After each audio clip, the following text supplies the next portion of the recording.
Bro నేను ఒక కంపెనీలో యాప్ ఆండ్రాయిడ్ ఐఓఎస్ డెవలప్ చేసుకుంటున్నా. వాళ్ళేమో నా ఆండ్రాయిడ్ అకౌంట్, నా యాపిల్ స్టోర్ అకౌంట్ ఇవ్వమంటున్నారు. ఇవ్వచ్చా? ఇవ్వకూడదా? ఎందుకంటే ఈ ఈమెయిలే నా పర్సనల్ జీమెయిల్ కూడా లింకప్ అయి ఉంది. మీరు చెప్పండి, ఇవ్వచ్చా? ఇవ్వకూడదా? తప్పకుండా చెప్తాను. This is Subrahmanyam. స్టార్టప్ సలహాలు సిరీస్ నేను రన్ చేస్తున్నాను మీకోసమే. Web designing, web development, web hosting అన్నిటి మీద క్వశ్చన్స్ ఉంటే ఇక్కడ ఆన్సర్ చేస్తా. మీరు అడిగినట్లు ఫస్ట్ అండ్ ఫార్మోస్ట్ నిజంగా యాప్ డెవలప్మెంట్ బయట రకరకాల కంపెనీలో చేయించుకుంటూ ఉంటారు. మన కంప్లీట్ మెయిన్ క్రెడెన్షియల్స్ ఇస్తే రిస్క్ అనే చెప్తాను.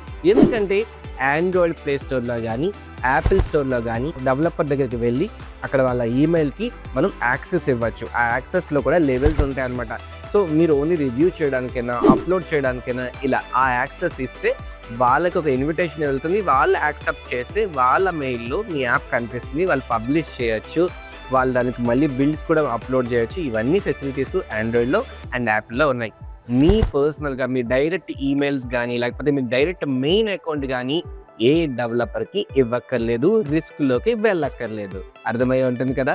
మీకు కూడా టెక్నికల్ టిప్స్ ఏదైనా కావాలి అనుకుంటే కింద వెంటనే కామెంట్ చేయండి, లేదా మమ్మల్ని కన్సల్ట్ చేయండి. Thank you.